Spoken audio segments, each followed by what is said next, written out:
أهلا وسهلا ومرحبا بجميع الإخوة والأخوات وتحياتي للجميع.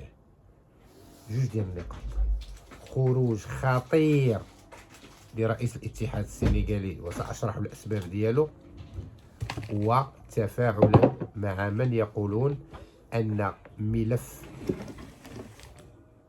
سحبته الفيفا من الكاف وخصصت لجنة خاصة لهذا الملف. هاد جوج ديال النقاط غادي نناقشهم وغادي يكون فيهم اللايف في الليل إن شاء الله. هذا نعتبره واحد عبارة عن بوست تقديمي للبث ديال اليوم، وانا غنشرح هاد الامور كامله في العشيه. شنو هي الاسباب اللي خلات اولا بعد الفيفا ما سحبتش الملف من الكاف؟ والفيفا تعتبر جهاز، الا ما اقتنعتيش بالاحكام انك من حقك ترفع شكايه للكاف كمؤسسه ترأس الكاف بدوره. المتضررين من الاحكام عندهم حق وكيسمح لهم القانون يمشيو للفيفا، والفيفا حينئذ عندها لجنه ولا كتعين لجنه لهذا الباب. فما يكذب عليكم حتى شي واحد في هذا الباب هذا لحد الساعه لا يوجد. ماشي ما كايناش هذه السلطه عند الفيفا، عندها هذه السلطه، ولكن الا عندها هذه السلطه هذه الفيفا خاصها تكون بإدانة الكاف أولا. وهنا غنجي لرئيس الاتحاد السنغالي اللي خرج واحد الخرجة خطيرة، وغنشرح لكم علاش خرجها، ولكن نقرا اش كيقول رئيس الاتحاد السنغالي في هذه الخرجة. كيقول لك المغرب يسيطر على الكاف، ويجب قول ذلك بصراحة، إنهم يمسكون بكل الخيوط ويتحكمون في كل شيء. شنو كنديروا حنا في الكاف؟ الله أعلم. ها اللوبي الفرنسي، ملي كتبغي تهضر على اللوبي هذا هو اللوبي الحقيقي. هذا واحد.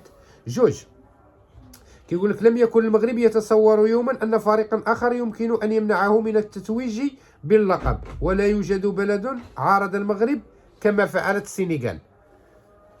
هذا الكلام كيقول لك ما كاينش، المغرب ما كانش كيظن ان شي فريق غيمنعو من باش ياخذ الكاس.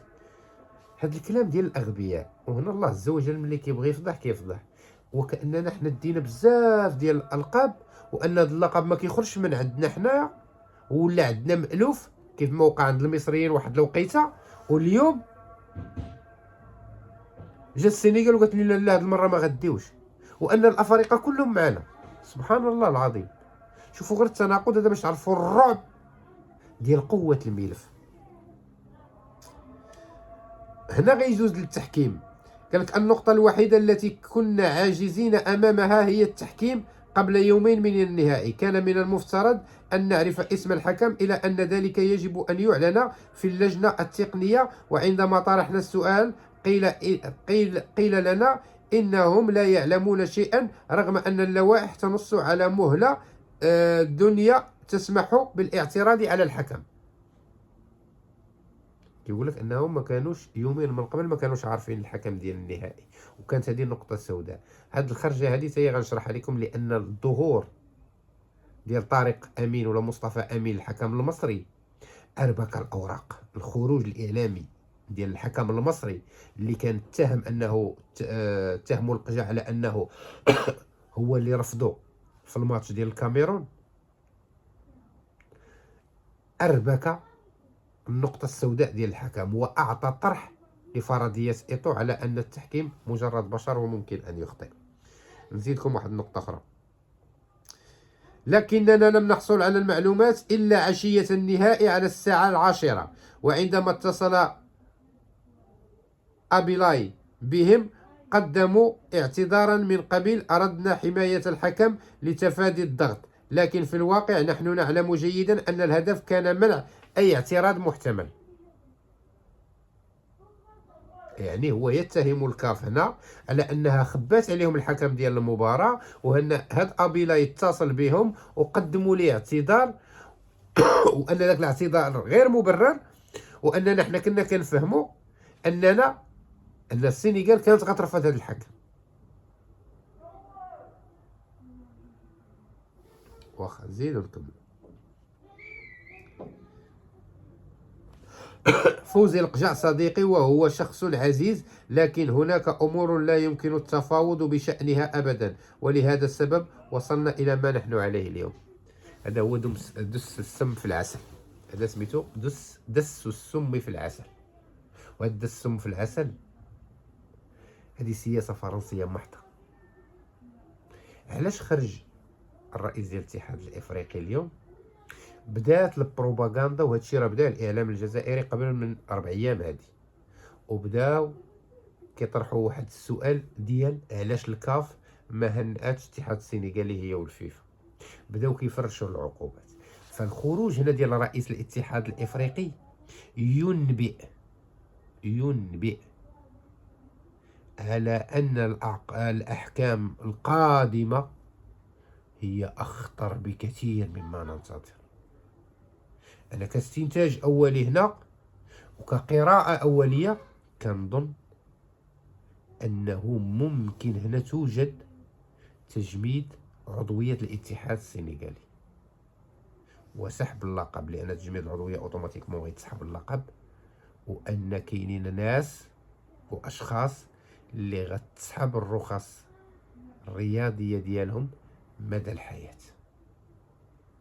امور كبيره ربما ما تمشيش معايا في هذا الطرح، ولكن هذه هي الحمله اللي غتبدا دابا.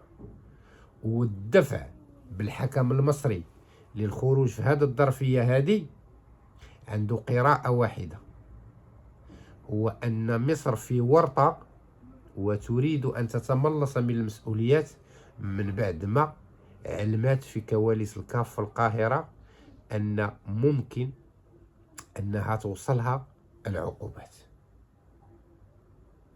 وهنا لا غادي تشوف ان حتى الاعلام اللي كان الجيش بدا كيتخلى عليهم، حتى دوك الصفحات اللي وصلوهم بعض الدولارات استغلوا المباراه ديال نهضه بركان ومشاو في واحد الاتجاه اخر ورجعوا كيصوبوا العلاقات بين المغرب بقي الاعلام الجزائري الذي لا يغني ولا يسمن من جوع، وبقي مولينا الصحفي الفرنسي الجزائري. هنا الامور خطيره وخطيره جدا. فالاحكام القادمه في اتجاه السنغال احكام خطيره وخطيره جدا.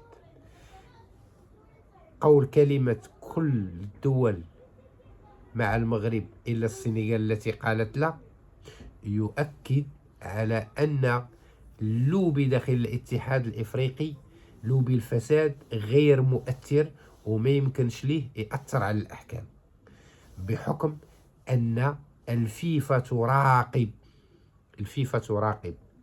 وهنا غنرجع للنقطه ديال سحب الملف من الكاف. لا، ممكن الفيفا انها ترسل لجنه تشارك في التحقيقات ولا تكون كطرف ملاحظ كيحضر الاطوار ديال التحقيقات واصدار الاحكام. مع التسعود غادي نكونوا في لايف هذا الموضوع. مرحبا بكم.